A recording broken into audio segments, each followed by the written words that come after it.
read this before commenting, you filthy person! Do it. So, I joined the Halloween place and... what the hell is... I don't even... I never asked for this. Okay, so I go and talk to Builderman. Immersive text. Dialogue choices. And I got a quest to bring him not 2, not 3, but 4 pieces of wood. After a while I perceived people going to houses and disappearing. I go to try it out and... Also, I started my wasted time counter, that's a thing. So I got pitted against a vile spider, which launched in the air for no apparent reason. Also, as it turns out, swords are fairly ineffective against spiders. Also, so I go to retry and this time I stand against a spider and a wolf! So, without even defeating the enemies, I win and ult board. And then I respawn! Seemingly still in combat, what? Unable to enter doors! And so I reset. And I do not respawn. I think it may be because of lag. But then I see people moving around quite normally.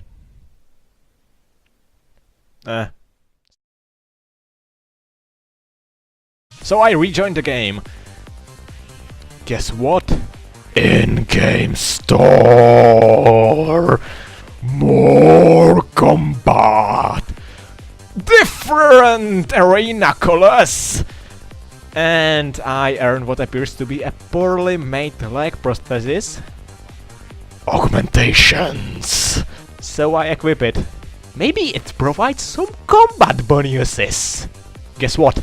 It does not! So I fight more, get my camera glitched, earn more nonsense, and after more than quarter an hour, I head back to turn the quest in. Guess what? More quests! So now, I have to get 8 friendly jack-o'-lantern things. I just hope they are not randomly awarded for winning the fighting minigame. Guess what? They are! Are you seeing the gameplay variety? Are you seeing it? This quest is so interesting! It has a different quest giver and twice as much nonsense to collect. How the hell did I get here? Grind, grind, grind, grind, grind, grind some more, grind, grind, grind. 20 minutes later, someone please kill me. So I give him the excessive amount of poor light sources he asked for and am told to speak with Reese McBlogs, because story. Where is she? Can you tell me? Anyone? This is the police force! Surrender your Reese McBlogs and we will not harm you, unpure demons! Nope, absolutely no information about the location of Reese McBlogs here either.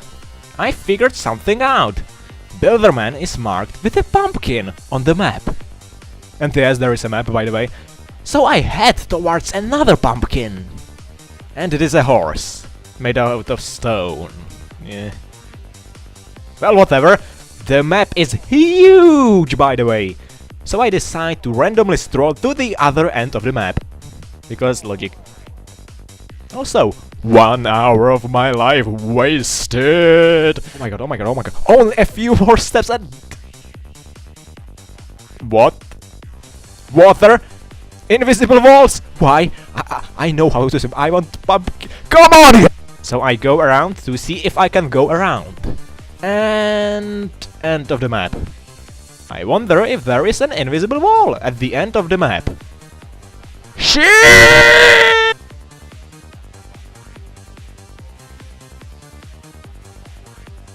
So I search my surroundings and find more pumpkins, which apparently stand for landmarks.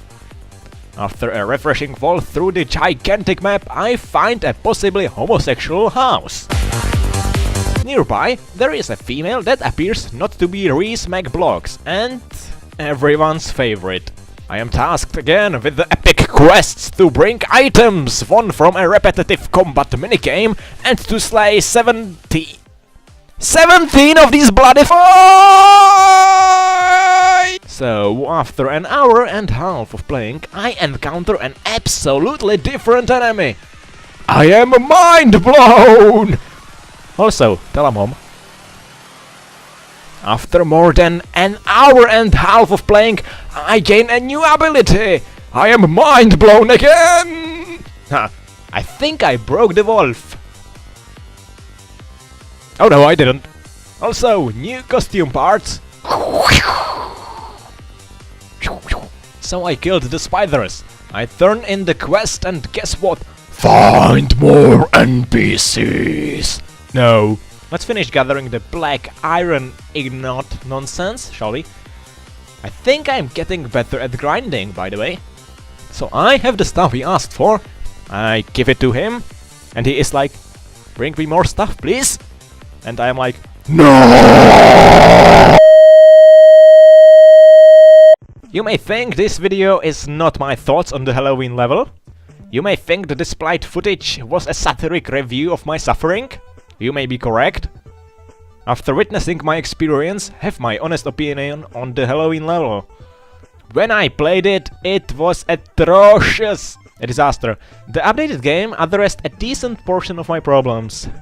Now you can actually see the NPCs on the map, use some kind of teleports once you discover an area, leveling up is faster, more enemy variety.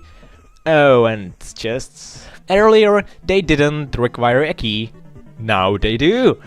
You have to get the keys in exchange for the fancy game currency. One key costs roughly under 80 Robux, and when you open the chests you get... that was worth it. Yeah, to confirm my suspicions that the chest loot is garbage, I purchased 2 more keys. And... yes, all this brilliant cosmetic stuff that is only valid for one Roblox place that will be likely taken down after Halloween for only 150 Robux! Look at it! That deal of the year! That's amazing! My recommendation, don't buy keys. Do not. Anyhow, I am not sure if the game is good. It is certainly better than what it used to be, but... my biggest issue with it is the... OMG! This is our biggest Roblox game ever! Stare in awe! Is having the biggest Roblox place ever a good thing? Is it?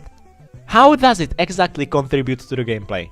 For me, the game just seems too big, way too big, relying on 2 core features, walking and a repetitive fighting minigame. Walking and exploration is not a compelling concept to most players, and even more so if most of the areas look extremely similar. The fighting minigame is interesting, I'll give you that, in the first 20 minutes or so. With the faster level progression, which means you get new abilities sooner and more enemies to encounter, I can imagine it will keep you interested for a longer time than it kept me, but I think it will turn into mindless grinding eventually. I am not sure if there is anything more interesting in the game later on. Like, it is possible, but I'm not sure, like, who knows? Because the game didn't really engage me enough to make me spend more time with it. Like, I'm sorry, but so yes. My honest opinion on the Roblox Halloween level in one sentence? I don't know. Play Deus Ex Human Revolution instead.